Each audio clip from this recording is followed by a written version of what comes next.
जय Hind. Class 9th math chapter number 6 प्रश्नावली 6.1 की प्रश्न संख्या जो है 1 को देखेंगे। चैप्टर का नाम क्या है? रेखाएं और कोण। इंग्लिश में बात करें तो लाइंस एंड एंगल।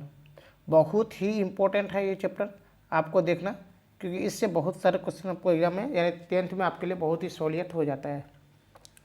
प्रश्न लिखा है आकृति में, ये आपको सामने एक आकृति दिख रहा है। आकृति में क्या बोला है? रेखाएं ए बी, ए और बी है ना, और सी डी बिंदु ओ पर, यहाँ कोई बिंदु है जिसका नाम ओ है कि नहीं, ओ पर प्रतिच्छेद करती है कि नहीं।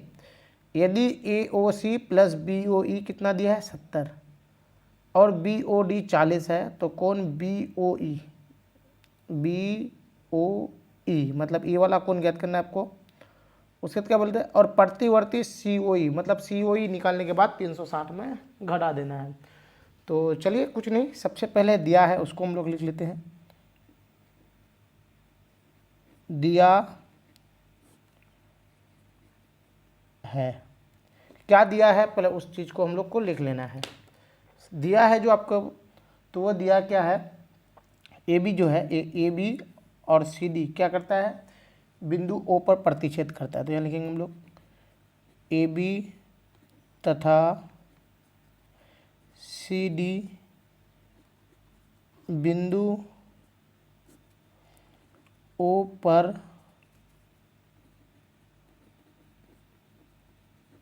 प्रतिच्छेद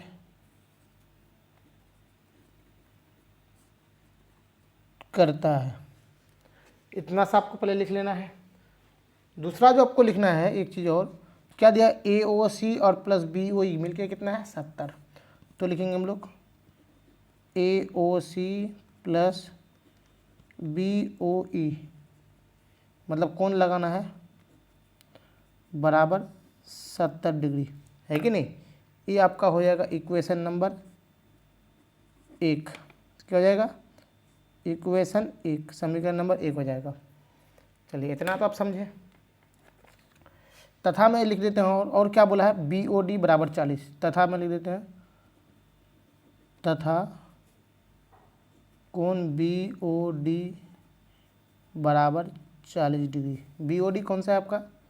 बी ओ डी, तो बी ओ डी मतलब ये वाला कोण आपका 40 डिग्री का दिया हुआ है कि नहीं। इतना तो आपको समझ में आ गया। अब एक चीज़ देखिए, ई अगर 40 है तो ई कितना होगा? 40 होगा, क्योंकि इसको हम लोग क्या बोलते हैं? शीर्ष अभिमुख कोण। क्या बोलते हैं हम लोग इसको? शीर्ष अभिमुख कोण, है कि नहीं। तो हम लोग यहाँ लिख लेंगे। आप इसको हम लोग पहले हल करते हैं। तो सबसे पहले एक और चीज़ लिख लेते हैं, हम लोग को ज्ञात करना क्या है, निकालना क्या है। तो उस स्टेप को लेकर हम लोग लिखते हैं ज्ञात करना है। हमको निकालना क्या है? तो कोण क्या ज्ञात करना है? कोण बी ओ ई। पहले आपको बी ओ ई और तथा में क्या लिखेंगे हम लोग? प्रतिवर्ती कोण सी ओ ई। इतना ज्ञात करना है। पहले हमको बी ओ ई ज्ञात करना है। बी ओ ई कौन सा है? बी ओ ई मतलब ये वाला कोण आपको ज्ञात करना है। तो ये वाला ज्ञात करना है, तो कुछ नहीं, सबसे पहली बात तो एक बार देख लीजिए, ये कोण जितना है उतना कोण ये होगा। क्यों? ये शीर्ष अभिमुख कोण कहता है, हम नहीं कह रहे हैं आपका शीर्ष अभिमुख। तो अब यहाँ से हम लोग हल लिखते हैं। क्या लिखेंगे? हल। तो हल में हम लोग लिखते हैं, हल में जो लिखेंगे तो लिखेंगे हम लोग पहले E2 लिख लेंगे। कोण ए ओ सी बराबर कोण क्या हो जाएगा? B O D. कोण बी ओ डी बराबर, क्यों बराबर है ये दोनों कोण? तो कारण में लिख देंगे हम लोग शीर्ष अभिमुख कोण, है कि नहीं। जब दो कोण का भुजा अगर बराबर होगा उसको शीर्ष अभिमुख कोण। जैसे अगर आप नहीं समझ रहे हैं, एग्जाम्पल के लिए हम यहाँ आपको समझाते हैं। जैसे ये दो रेखा काटेगा ना एक दूसरे को, तो ये वाला कोण इस कोण के बराबर होगा। जैसे मान लीजिए ये ए है और ये बी है, ये सी और डी है, तो ए जो होगा यहाँ ओ, ए ओ डी जो होगा, ए ओ डी किसके बराबर होगा, बी ओ सी के बराबर होगा। क्यों, एक दूसरे का आमने सामने कोण को हम लोग शीर्ष अभिमुख कोण, तो ए वाला कोण ए ओ सी किसके बराबर होगा, बी ओ डी के बराबर होगा, ये इसके बराबर है कि नहीं, इतना आपको जानना है। चलिए मेरे पास बी ओ डी कितना दिया है, 40। जब बी ओ डी 40 है तो ए ओ सी कितना होगा, तो हम लेंगे कोण ए ओ सी बराबर 40 डिग्री, है कि नहीं। चलिए इसको फिलहाल यहाँ रहने दीजिए, ये तो मेरा आंसर नहीं है लेकिन ये हमको निकालना ज़रूरी था, है कि नहीं। चलिए अब यह देखिए, ये कोण और ये कोण, ये तीनों मिलके क्या बना रहा है, एक रेखा बना रहा है। और एक रेखा कितना होता है, 180 डिग्री का होता है, ये आपको पता ही होगा। तो हम लिखते हैं त्रिभुज को रेखा ए ओ बी में, क्या लिखेंगे हम लोग, रेखा ए ओ बी में। इसमें क्या लिखेंगे हम लोग, तो हम लोग क्या लिखेंगे, कोण ए ओ सी, क्या लिखेंगे हम लोग, क्या लिखेंगे हम लोग, कोण ए ओ सी के बाद लिखेंगे हम लोग कोण सी ओ ई अगर आप नहीं भी लिखिएगा तो कोई फ़र्क नहीं पड़ेगा, या ए ओ सी प्लस बी ओ ई 70 है, ये तो लिखा हुआ है। चलिए हम कुछ नहीं, हम कुछ नहीं, इसको लिखने का भी ज़रूरत नहीं है, आपका बी ओ ई तो ऑटोमेटिकली निकल रहा है, तो हम उसमें नहीं देखते हैं, हम फिलहाल इस लाइन को भूल जाते हैं। मेरे पास क्या दिया हुआ, ए ओ सी और बी ओ ई 70 है, तो हम लिख लेते हैं यहाँ पर, इस लाइन को फिलहाल भूल जाइए, यहाँ पर लिखते हैं हम लोग ए ओ सी प्लस, यहाँ लिखते हैं हम लोग समीकरण 1 से।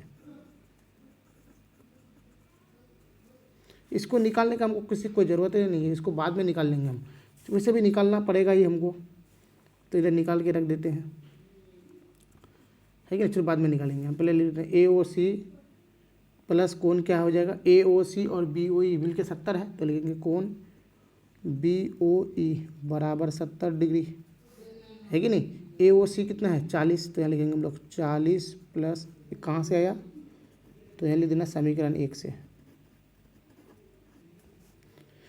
प्लस कोण बी ओ ई बराबर 70, तो कोण बी ओ ई बराबर क्या हो जाएगा 70, ये 40 इधर चले जाएगा, तो कोण बी ओ ई बराबर कितना हो जाएगा 30 डिग्री, ये आपका हो गया एक।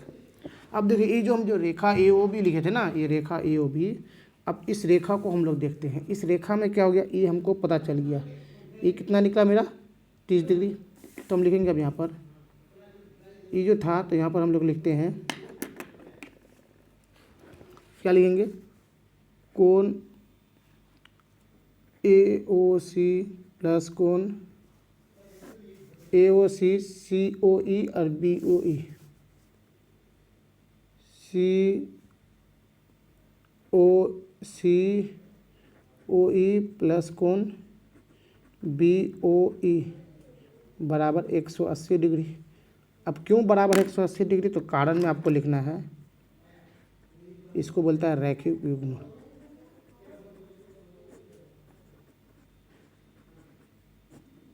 है कि नहीं, इतना लिख देना है। अब देखिए ए ओ सी आपको पता है, ए ओ सी कितना है, ए ओ सी आपका 40 है, तो यहाँ लिखेंगे हम इसको जगह 40 प्लस सी ओ ई तो नहीं पता, तो सी ओ ई रहने दीजिए, प्लस बी ओ ई आपको पता है 30 बराबर 180, तो कोण सी ओ ई बराबर लेंगे 40 और 30 70, 180 इधर आ जाएगा तो माइनस 70 कर देंगे, तो कोण सी ओ ई बराबर हो जाएगा, कितना हो जाएगा 110 डिग्री। चलिए आपको सी ओ ई ज्ञात हो गया। अब देखिए सी ओ ई जो ज्ञात हो गया, COE ज्ञात होने के बाद आपको ज्ञात क्या करना है बोला है, प्रतिवर्ती COE। तो ये लिखेंगे हम लोग प्रतिवर्ती कोण COE बराबर क्या करना है, 360 माइनस कोण COE। तो क्या हो जाएगा, 360 माइनस 110 तो हो जाएगा 250 डिग्री, है कि नहीं। ये हो जाएगा आपका आंसर। उम्मीद करते हैं आपको समझ में आया। चलिए, थैंक्स फॉर वॉचिंग।